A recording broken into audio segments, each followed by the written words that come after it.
Met, died. Good morning, everyone. So, today is going to be actually a very interesting subject.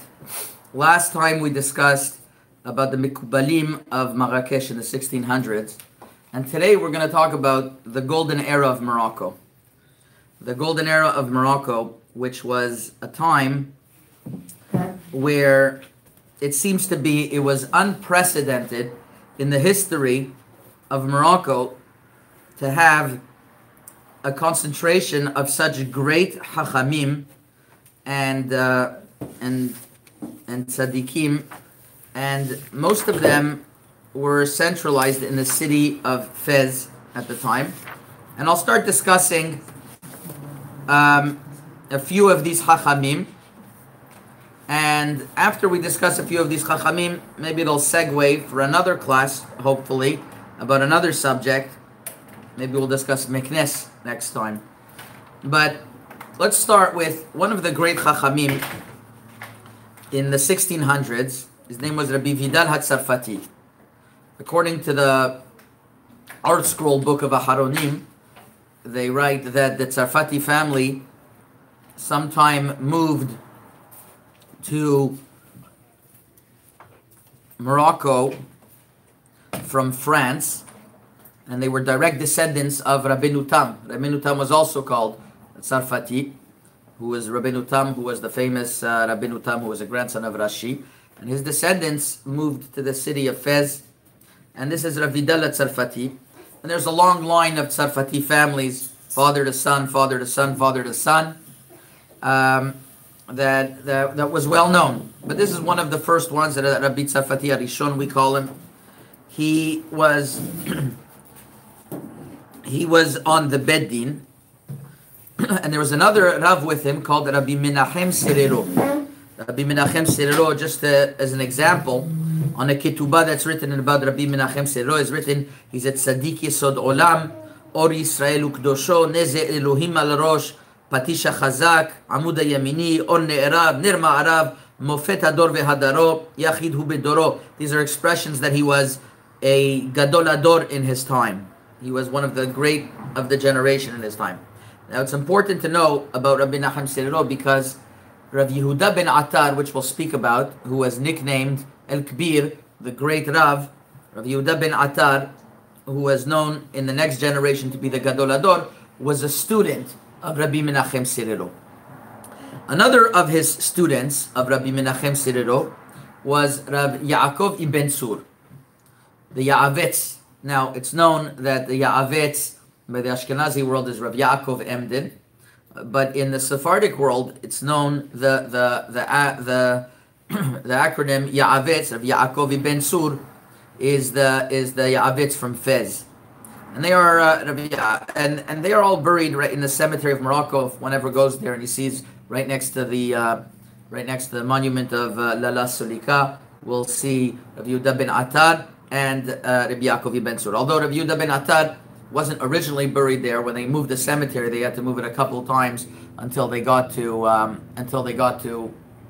the proper burial place. So let's discuss a little bit about the life of Rabbi Yaakov ibn Sur. If one ever looks at many of the approbations of Rav Ovadia Yosef, he promoted the concept of En lanu ela divrei Maran v'kibalnu hora'at Maran, that we accepted the hora'at of Maran. He's quoting the Mishpat U'Tzedakah B'Yaakov, which is the following book that I'm reading from, Mishpat U'Tzedakah B'Yaakov, which is the compilation of the Teshuvot of Rabbi Yaakov ibn Sur, Rabbi Yehuda ben Attar, and all of those in the Bet Din. This book was printed by Rabbi Raphael ben Shimon, who was living in Egypt at the time, and he printed this book in the year 5654. He was originally the Av Bet Din of Mitzrayim, and he printed this book Mishpat Tzedakah. He printed the book Mishpat Tzedakah B'Yaakov, which is 2 volumes. Now, Rabbi Yaakov ibn Sur did not have an easy life. First of all, he was born in the year 1673, just to give us a concept. Taf Lamed Gimel. He was born in the year 1673. His father was a big tzaddik called Rabbi Reuven. And the day that he was, the day that of his Brit Milah, there was another great Chacham called Rabbi Elisha Ashkenazi who was niftar. Now, Rabbi Elisha Ashkenazi, I got to know through my publishing of the book Hahamim Castilla. Hahamim Castilla was a book of different Chachamim that were around in Morocco, ala parasha. Rabbi Elisha Ashkenazi and Rav Chia Dayan were two Rabbanim that came from Yerushalayim to Morocco, which was common. They came to raise funds. They were called Shluchei de Rabbanan. And they actually taught Torah to Reb Chaim ben Atar Hazaken, that means the grandfather of the Or HaChaim, who eventually, they were also students, they were also teachers of Rabbi Yaakov of the Or HaChaim HaKadosh also. I don't know if he directly knew them or not, but they definitely, indirectly, he for sure gained from them. So the day that this great Rav Elisha Ashkenazi, he was also very influential to the Diabila family, Rab Shmuel Diabila and Rabbi Lazar Diabila, who were great Rabbanim, also nephews and brother-in-laws to the to Reb Chaim ben Atar, to the Or HaChaim HaKadosh. So the day that Rav Elisha Ashkenazi was niftar, Rabbi Yaakov ibn Sur had his Brit Milah. So by the Brit Milah they said, V'zerach HaShemesh uba HaShemesh. When one sun sets, another sun rises. It's an expression to show that Hashem will always make sure that there will be Gdolim at the time. Once one era of Gdolim pass away, so another era of Gdolim will come back together. So this was the beginning of the life of Yaakov ibn Sur, who learned, as we mentioned, by Rabbi Menachem Serero. Unfortunately, he did not have a very easy life. He had Rabbi Yaakov ibn Sur had 17 boys. 16 of them died in his lifetime. 16 of them died in his lifetime. He writes in many of his different teshuvot, he signs the one who is av hanichav, the father who is pained, the one who is embarrassed, the one who has bitterness, more bitter than death. It was very hard for him.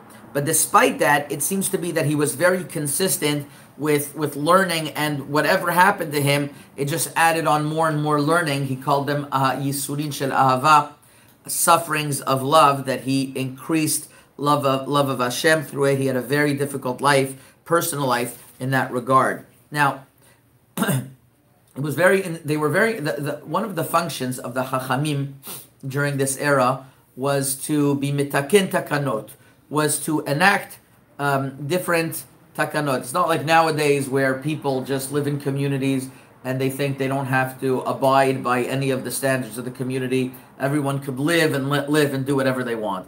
It's not the Wild West over there. They had protocols that they had to keep.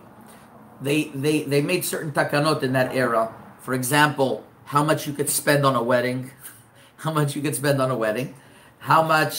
when you could send your children to school, at what age or not. For example, one of the takanot, I'll just give you an example.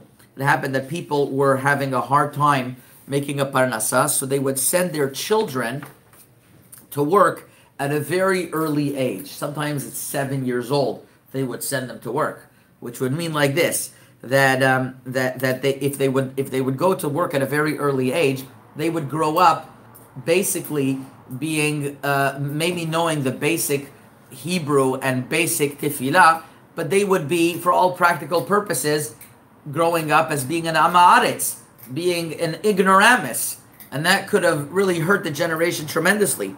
So in the Sefer Takanot, Takana Kuf Mem Vav, it's written like this: בבית ישראל ראית שערורייה מפני דוחק השעה בני אדם מוצאים את בניהם מבית הספר. We see that people are taking their children out of school at 6 or 7 years old, ומשכירים אותו לאומן, and they send them over to a person to work, to a craftsman, to teach them all types of trade, and they don't know how to pray Kriyat Shema and to pray. And instead of them growing on the laps of Chachamim to instill in them Yirat Shamayim, they grow up with all types of garbage and pritzut, which is promiscuity. When they come to get when they come to get older, they already don't want to hear anything. So it seemed to be there was a trend of off the derech then in the 1700s. Or we're talking about the 1700s. There was a trend that people would send their children early to work, and basically they'd have no education. They wouldn't go to school. We're not even talking about public school here. They didn't go anywhere, and they avira goret avira until, God forbid, they start doing avirot, and it'll end up in jail. And he says, don't blame them that they steal. And it's a famous expression in the Gemara. It's not the rat that stole, it's the hole that stole. That means if you didn't leave out something outside for the rat to get into your house, he wouldn't have come. So it's your fault that you left the hole open. So it's your fault that you didn't send him to school, so don't blame him. So therefore he writes, since it's a great chet, we decided to come together and make a gezirah that nobody should take these children to work for them.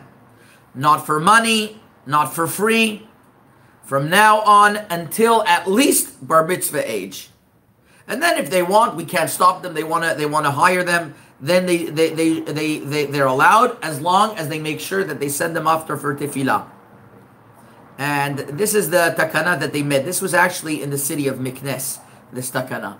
Because Rabbi Yaakov ben Sur, as we'll see, he moved to Miknes for a while when there was an oppression of high taxes in the government. So eventually they moved him over to he moved over to Miknes, which I didn't understand why he gained from moving to Miknes and he didn't have to pay the taxes there. It was the taxes on the whole Morocco. But either way, this takana was done in the city of Miknes. Actually, quite fascinating. So Rabbi Yaakov ben Sur, getting back to him, besides that he had a very difficult life. He started out being a sofer betin. He started out by being the scribe of the betin. We'll call it the secretary, which was a very important position as well. It was a very important bedin. And when Rabbi Vidal Tzarfati passed away in 1704, as we mentioned, there was Rabbi Vidal Tzarfati who passed away in 1704, who was the great Gadolador. Rabbi Yaakov ben Sur wrote a bunch of kinot, a bunch of eulogies on him, lamentations we'll call it. He called them kinot on the greatness of this great giant that passed away. And he has a book of kinot, Rabbi Yaakov ben Sur. He wrote a lot of piyutim and kinot. One of the piyutim that he wrote, we actually say every year by Tikkun Geshem. There's an extra paragraph that the two or three paragraphs that the Moroccans say by Lishoni Bonanta. That is, there's a few extra paragraphs that are written from the Ya'avetz, from Rabbi Yaakov ben Sur. So he was a great writer of bakashot and piyutim and kinot as well. There are also kinot that if you take a look in the kinot of the Moroccans for Tisha B'Av, he wrote some of the kinot over there.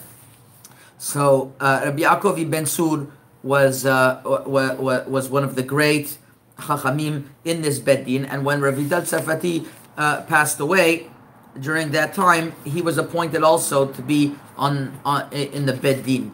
He was appointed in the Beddin as well. Now, another Rav in the Beddin, which we didn't mention, and really we should discuss his life another time because it's a huge undertaking, was Rav Yehuda ben Atar. They called him in short the Maribu, and in the common folk they call him El Kbir, the great one. As a matter of fact, people go to his kever till today, and they say all types of miracles. Anybody, the tradition is anybody who was put in excommunication from the Beddin would have to, in other words, I'm sorry, he wanted to accept upon himself a certain type of oath called a cherem. He would have to go in front of the kever. This is the tradition, the kever of Rav Yehuda ben Atar, and swear in front of that kever. In other words, that was known as the holy place in Morocco, the kever of Yehuda ben Atar, and many Yeshuot came from him. And they started doing the Hilulah. Now it's in June time in Fez of Yehuda ben Atar.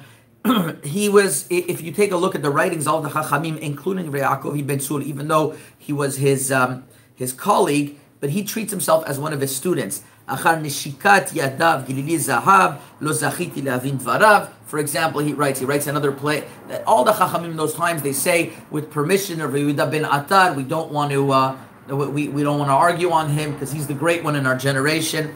There was one Rav, fascinating, and maybe we'll discuss this at other times. His name was Rabbi Yaakov ben Malka. Apparently, he was a person that spoke out his mind. He was a Rav that spoke out his mind. He writes somewhere that Teitili de lo chanifa. One thing I could say about me, he says, I never flatter. In other words, he felt certain ways the way it is, and he argued very strongly on certain positions that Rav Yehuda ben Atar took, and the Hahamim of that generation kicked him out of the city because of it. They kicked him out of the city because of it, and he went to Titwan, and there he sat also with great Rabbanim, there we can discuss this at another time. This great machloket that there was between Rabbi Yaakov ben Malka and the Hahamim Of Fes, but just to bring out the point that the Chachamim in that time stuck out so much for the position of El Kbir of Yehuda ben Atar ad kedei kach that they didn't tolerate anybody who challenged his positions. There's one famous story. I heard this story from Rav Shlomo Amar, the chief rabbi of Yerushalayim, that when he came to Los Angeles, he said over this story, and I saw it written afterwards, that seems to be a reliable story, that Rav Chaim ben Atar, the Or HaChaim HaKadosh, when he came to get approbations on one of his books, he wrote a few books, Rishon LeZion, Chefetz Hashem, and the most famous one is the Or HaChaim HaKadosh al Torah. So he came to get an approbation from the Beit Din of Fez, who were the Gdolei Torah in that time. They were the Gdolei Ador in that time. So he came from the city of Saleh to Fez to get an approbation. And they were very careful on what honors they bestowed upon a Chacham. If a person, adding on one letter could make a huge difference, whether, they put him on this stature or that stature. Apparently, they didn't know yet about the greatness of the Or HaChaim HaKadosh. So they wrote in the approbation, came in front of us, Chaf He Resh, Keharav, Chaim ben Atar. So apparently, Rav Chaim, the Or HaChaim was a little disappointed because he says, if they don't give a little more credence to me, so people are not going to want to buy my book. They're going to see, it's written by just somebody who doesn't know how to learn really. So he says, maybe add on another letter, Mem, Ke Morenu Harav.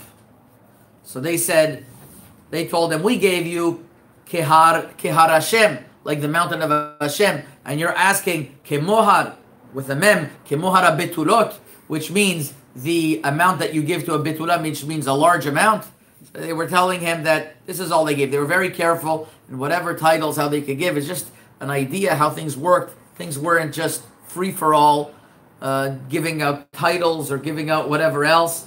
Things had to be earned. And obviously afterwards, the Kedusha and the great scholarship of the Or HaChaim HaKadosh, which unquestionably was the most known Chacham from the Moroccan communities that we have nowadays, partly because his writings were published when he moved to Livorno, Italy, was well known. Now, there is also an interesting piece of information I just wanted to point out. A lot of this information I'm getting from the introduction to the Sefer Mishpat Utzdak Rabbi Yaakov, this introduction was written by a dear friend of mine, Harav Moshe Amar, who is really a pioneer in publishing manuscripts and knowledge of the Moroccan Chachamim. He lives in Bnei Brak. He's a professor in Bar Ilan. He's done a lot in this field, and we owe him a tremendous amount of debt. So one of the things he brings down in this Hagdama is that Rabbi Yaakov Yimetzur was known to have a very large library. And in this library, sometimes there was manuscripts and sometimes there was published books. And in one of the manuscripts, what they used when there was a manuscript that was not common and other Chachamim wanted to learn it, so they copied it. They didn't have photocopy machines yet, right? So what did they do? They photocopied them, and it's written the following. In the Kehilat Sofro, sometimes Sofro was next to Fez, so they would finally get a writings. They would say, Ya'an b'medina zu, in this country, kshiyodim sheyesh biyad eze Talmid Chacham shum sefer mechudash. Any Talmid Chacham who has a new book that came out, great people and small people come to borrow it from him, ad yeh l'shneim asar kraim, until it was used so much it came back torn into 12 pieces. So in other words, you just see the tremendous thirst of Torah that there was in this generation. The tremendous thirst of Torah that was in this generation. Now, just to mention, we mentioned Rabbi Dala Tzarfati, Rabbi Menachem Serero, Rabbi Yaakov Ben Sur, and Rabbi Yehuda Ben Atar, of course, and Rabbi Yaakov Malka. We also mentioned there were many other Chavrei Bedin, people that participated in these teshuvot signed with Rabbi Yaakov Ben Sur. One of them, which we will not speak about at this time, he was one of the most famous Rabbanim and the head of the Berdugo family in Meknes. He was called Rabbi Moshe Berdugo, nicknamed Harava Mashbir. And Harava Mashbir is quoted in the Orach Chaim HaKadosh on the parasha. For example, in parashat in Sefer in Orach Chaim HaKadosh on Devarim Perek Aleph Halacha Tet Zayin, he quotes that he heard from Rabbi Moshe Berdugo when how he would act in a din Torah. He would have his eyes down, and he quotes him as one of the great Rabbanim. So maybe another time we'll speak about the Berdugo family, the Mashbir, and all of his descendants, the Marbitz, and the Torot Emet, Rabbi Rafael Berdugo. Amazing Rabbanim, the Berdugo family. So that's one of the Hahamim that was in Meknes. As we mentioned, Rabbi Yaakov Ben Sur was in Meknes for a short amount of time. There was also Rabbi Ephraim Monsonego, who was one of the patriarchs, we'll call it, of the Monsonego family that became a very prominent family in Fez.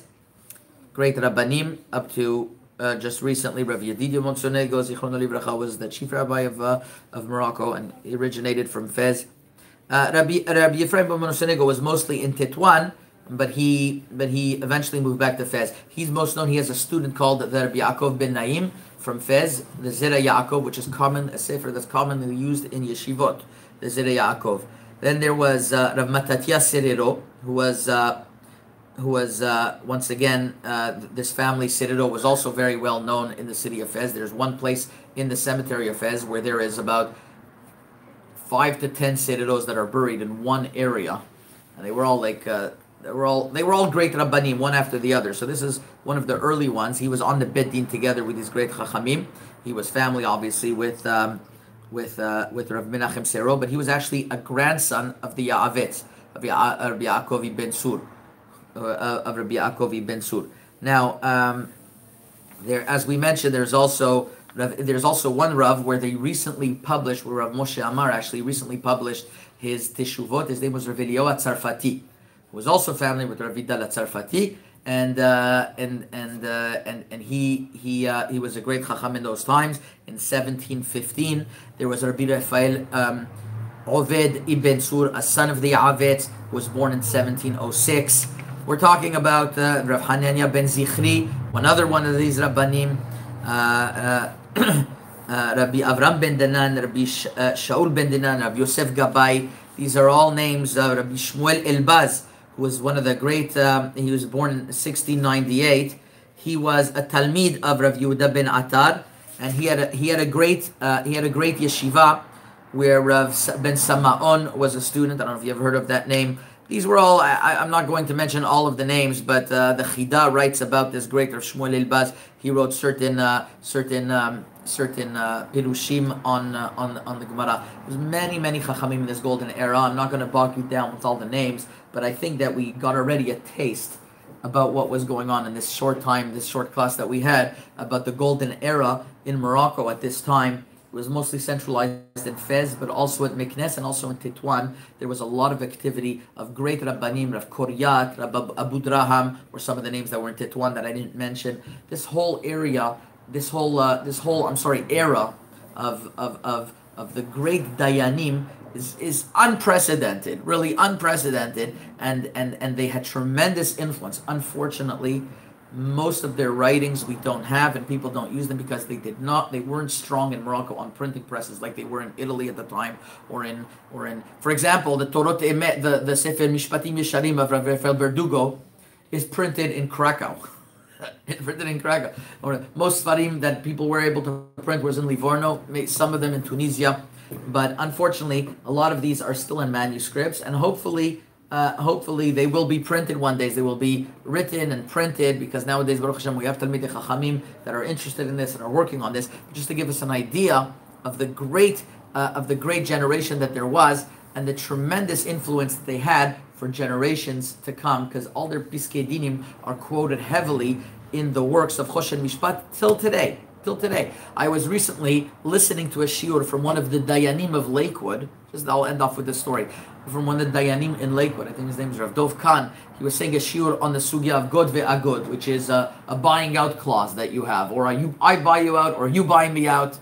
And he quoted what a machloket that was written in the Sefer Mishpat U'Tzedakah B'Yaakov of the Ya'avetz, a machloket they had in Fez in those times. So it's still being quoted till today, and all these psakim are still being used. So we hope that there's zechut, we merit to learn their Torah. Zechutam yagen alenu, amen.